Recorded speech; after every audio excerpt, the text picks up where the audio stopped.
Hi guys, nandito tayo sa isang supermarket sa Poland. Tinatawag na Biedronka. Biedronka ang supermarket na area. Super saya. So ayan. Eto guys, pag kayo bagong dating dito sa Poland is kailangan alam nyo to kasi dito ako nadali. Dito ako nadali sa tubig. Siyempre tayo minom ng tubig. Ang titignan nyo kapag kayo ay dumating dito is yan, gazovana. Gazovana ibig sabihin ano yan, yung parang ang tawag dito, parang soda drinks, parang ganun. Gazovana, yan yun. Ano ba tawag dun? Yung parang ano, parang soda drinks, hindi ko alam kung ano tawag dun. Ayan. Basta yung gazovana, titignan nyo yun guys. Tapos ang normal na tubig is ito. Sana ba yun? Ito yun eh. Hindi natin, hindi nakalagay dito. Ito yun eh, Niegazovani. Yan, yung normal na ano na tubig natin. Niegazovani. Yan yung titignan nyo guys kapag dating nyo dito sa Poland.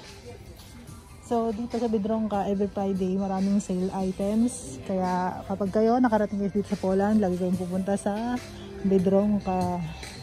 Ito sale yan no. Yan na tayo. Kailangan ko ng toothpaste. Yan natin, bili tayo.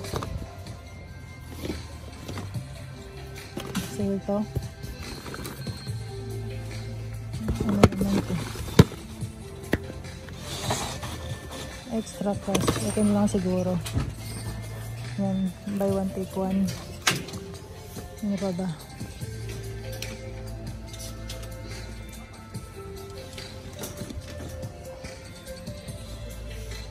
Yan yung super sale. Kapag ganyan, mga sale items yan. Sale yung ganun guys. Kapag yung ganun may anong tawag dito? Mga ganyang kulay. Orange na. Anong tawag sa kulay na yan? Sa orange. Nasaan na? So yun. Nandito halos lahat. Yung pwede niyang yung mga kailangan natin. Halos nandito. Siyempre mga police products. Yung si Josawa. Mamimili ng pang dala niya sa Netherlands. Maganda tayo ng ano, personal. Ano ba yan? Bakit ganito naman to? Essential oil. Ito pala oh. Ayan. Ayan. Okay, ano. Hinahanap ni Josawa.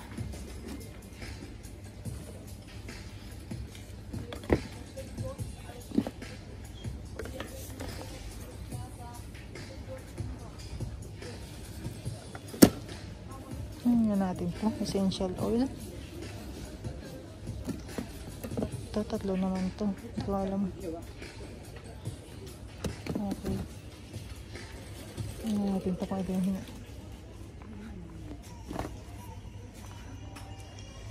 tapos ito guys, pakita ko sa inyo yung murang bigas. Mura ang bigas dito sa Poland. Hanapang tayo natin.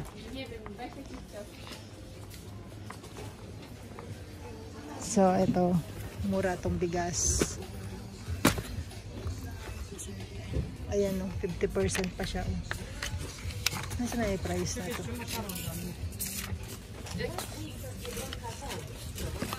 Ayan nyo.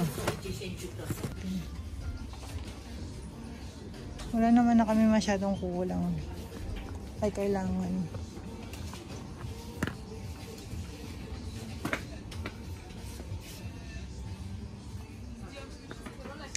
Tapos ano pa ba?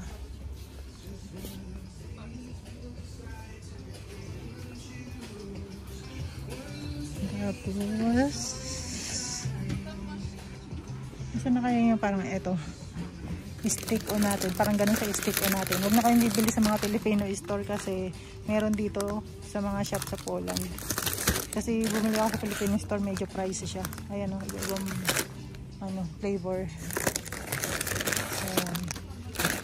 Diba, paborito natin mga Pinoy yan. Masarap yan. Oh, tapos ito rin. Ayan. Paborito ko to sa Taiwan.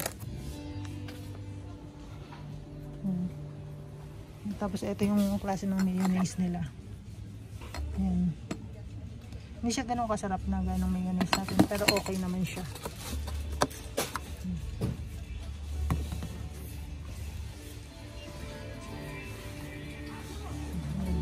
Nataas pa yung paa. Alis na kasi siya sa Monday. Sabi ko siya na Netherlands. Siyempre may iwan na naman kami ni baby. What do you want? Get me some water.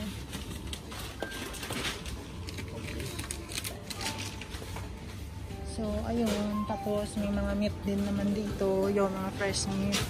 Nasa yan, klase ng mga tinapay. Yan, mga bagong luto. Halos nandito na. So, ano pa ba ang mga kailangan natin, guys? Yan, mga drinks. Nandiyan naman lahat. Tapos may mga ano din dito eh. Yung sa Asian part na ang ano. Hanapin ko. May malagkit din dito. Ewan ko lang kung meron dito. Ayun, may mga palaman. Hanapin natin yung malagkit. Sana meron para pakita ko sa inyo. Kasi dito ako lumuni last time. Yan, mga yogurt.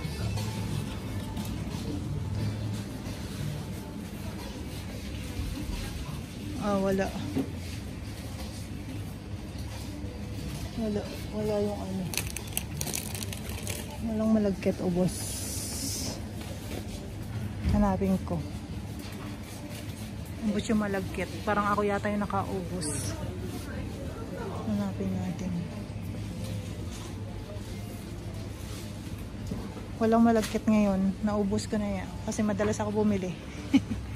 Kasi nagustuhan nila mamo yung biko. Pinagmamalaki niya pa sa ibang mga pulis. Wala, naubos na.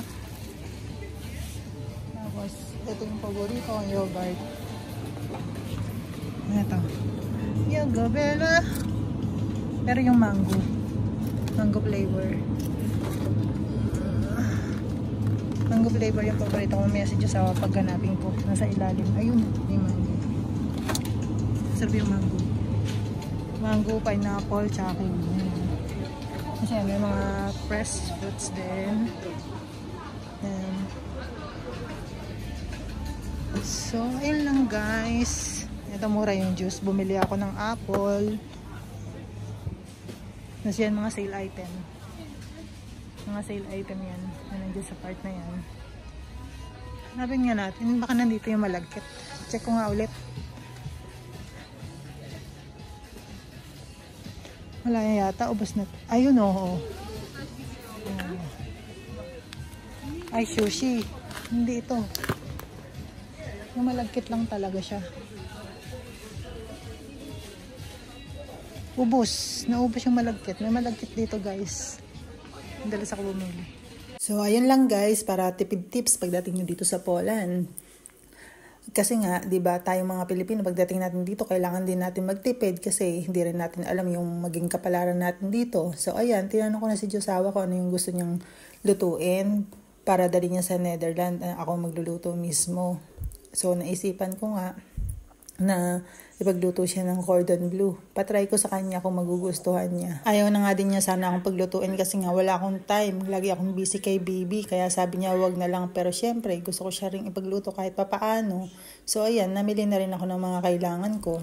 At dito rin sa pamilyahan nito ay mga sariwa din ng mga karne at mga manok. Kaya dito rin talaga kami bumibili. Especially yung diaper ni baby. Madalas kasi 50% off. Minsan buy one take one pa talaga. At may kalapitan lang din naman ito sa bahay namin. 3 minutes drive lang, nandito na rin kami. Although may malapit na shop sa amin, kaso dito talaga madalas mag-sale, kaya dito rin kami pumupunta. Akala ko nga kasi dati, kaya bakit sila lagi nagsisale, malapit na ma-expire yung mga product, pero hindi pala. Okay na okay pa, matagal pa ang expiration. So hanggang dito na lang po ulit ang video natin. Thank you for watching. God bless us all po. Bye!